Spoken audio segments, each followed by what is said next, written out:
یوم شہداء پر محمد مالک شہید کا ذکر نہ کیا جائے تو یہ ممکن نہیں۔ تحریک آزادی میں پہلی شہادت کا رتبہ حاصل کرنے والے شہید محمد مالک کی بیٹی کا کہنا ہے کہ اسے فخر ہے کہ وہ ایسے شہید کی بیٹی ہے جس کے والد کا خون اس ملک کی بنیادوں میں ہے۔ میں بہت فخر کر رہی ہوں کہ میں ایک پاکستان کے پہلے شہید کی بیٹی ہوں۔ محمد مالک شہید نے 10 مارچ 1946 کو لاہور میں سبز پرچم لہرا کر جام شہادت نوش کیا اور بانی پاکستان قائد اعظم محمد علی جناح نے مادر ملت فاطمہ جناح کے ہمراہ ان کے مزار پر حاضری دی۔ محمد مالک کی بیٹی کلثوم بیگم آج بھی اپنے بچوں کو اپنے والد کے کارنامے بتا کر غمگین ہو جاتی ہیں۔ سب کہاں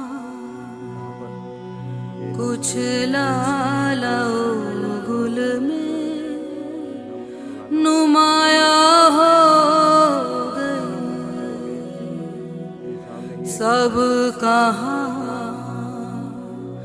کچھ لالا گل میں نمایاں ہو گئی۔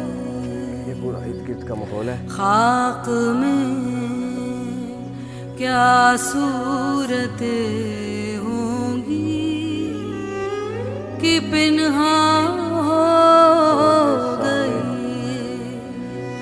سب کہاں کچھ لالا گل میں نمایاں ہو گئی۔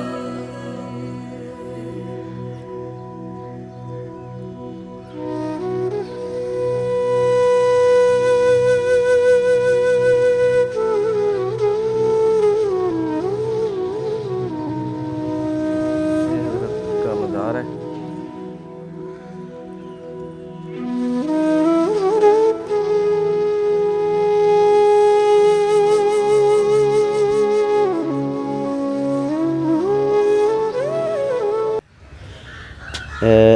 جی ہم اس وقت غازی علم دین شہید کے مزار کے پاس کھڑے ہیں اور ہم غلام محمد جان کی قبر کے بارے میں آپ کو اچھی طرح آگاہ کر دیا ہے، لیکن اس کے ساتھ ساتھ ہمیں کچھ قبریں ایسی بھی دیکھنے کو ملی ہیں جو بڑے مشہور لوگ تھے اور اپنے وقت کے، تو ان کی تلاش میں جو قبر ہمیں ملی ہے وہ اس طرح ہے کہ تحریک پاکستان کا شہید اول، ان کا نام ہے محمد مالک شہید ولد مولوی عبدالرحیم۔